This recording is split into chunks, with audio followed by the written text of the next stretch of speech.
قضايا وقيم، والحضارات نماء وبناء، وشباب بهدى الله التزم، زارع الخير وصان الوطن. Hazreti Mahtumul İşan aydiyer, elip Allah yoludur, doğru durup gitmek gerek.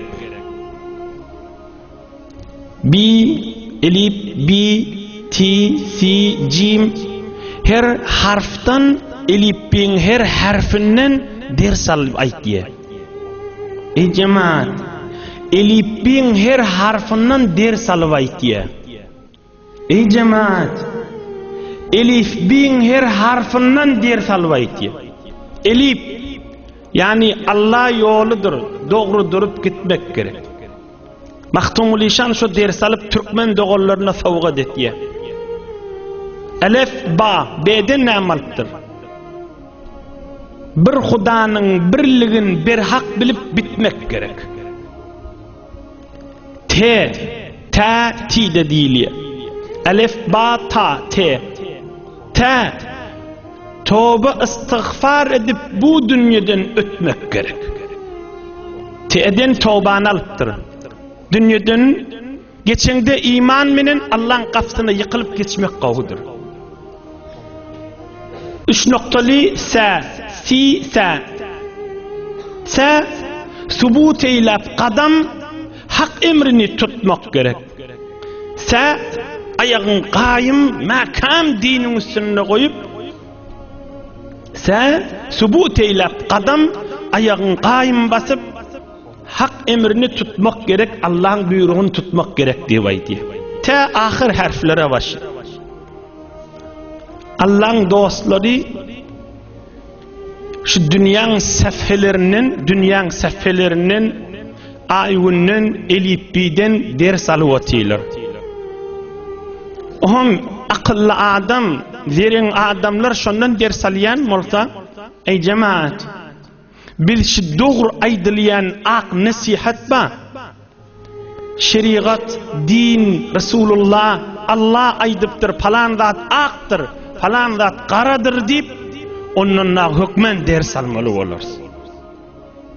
Yine bir gaytar aydeyin, bu adamlı elipiden ders alıvatı. O biz akıl zamanında, ilim zamanında, tahsilat zamanında, savat zamanında, ak nasihatı doğru aydılıp duqa, öz dilinde tercüme olup, açık aydılıp duqa, akıllı adam mahul zunkuna salıp, men şazat, şu aydılayan zat, men zindigimde bami, yok, men hükmen, men icra edeyin, şunu yürüdüğün yaşayışımda deyimil.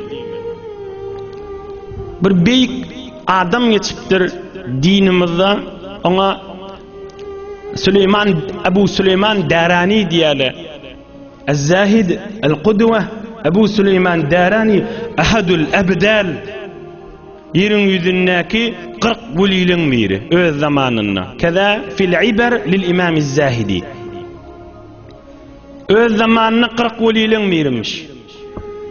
Çiltenliye Türkmen 40 velilerin biri, her zamanında kıyamete çeli bolup durmalının biriymiş. Olay diye, men deslap bir ahunun vağdına vardım, qav dinledim, ohum vağdan, mescitten çıktım, hemme vağdlı yardımdan çıktı diye. Ohum vahbi nacire oldu, daşarik çıktım, hiç de kellemde kalmadı. Özümü bireme edep ettim, terbiyet ettim. İnni köydeki vağda gelemde, billahin şunu canımı ornayın ip kulak astım.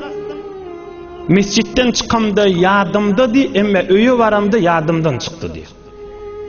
Deslap moğlu vaxtında, deslap sofu vaxtında, deslap vağız nesihat eşitip başlanında, yaş vaxtında. Ohum çoğram, neçe vaxt çoğram, vağda geldim, dinledim, eşittim, yüreğimi yazdım, daşarıya çıktım yardımda, öyü vardım, öyde de yardımda, elhamdülillah dedim. İnne çın nasihat, elhamdülillah, bu mahalkı zepitler oluvati. Hemme kişinin savadı var, muhim nükteler, muhim bir zindagide gerek zatları yaddaş et koyup günne adam gözlemek gerekti. Günne üstünden gözleme gerek. Şıcaz gurrun daydeyn oham geleyle asil gurruna. Ey cemaatlar, hamanı bir dädi oğla aydiyarda, ey can oğulluya, falan işler etme bidirektir diye, oğullayki ödüm bilyen bir zatları diye, yönü hiç edin akşı bilyen radını. Ne ahlakını, ne edebini, ne terbiyetini, ne kerdarını, ne raftarını yüze çıkarana. Däden önküden ne bitir için yakmayamışı. Vakt bilyen murtun et taşıdadı diyer mi? Diyer. Erheleyin arasında da şeyle. Ken erk adamlar var. Sizin anasına terbiyet verecek bolya da din dadı. Keplep ödüm bilyen niye da. Bilyen murtun bitir için yakyan dadı. Bilyen murtun et taşı şeriat dinin zadını nip yürüğün yakyadı. Ya ken yerlerde olur zenana din terbiyetine miştik. Erkek din terbiyetine däda.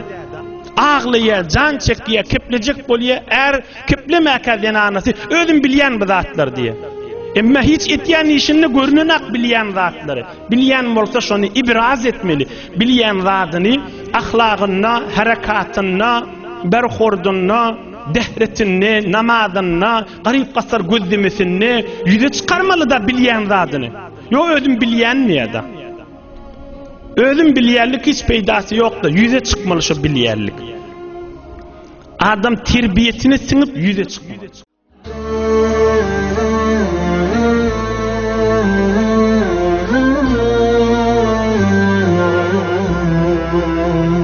ha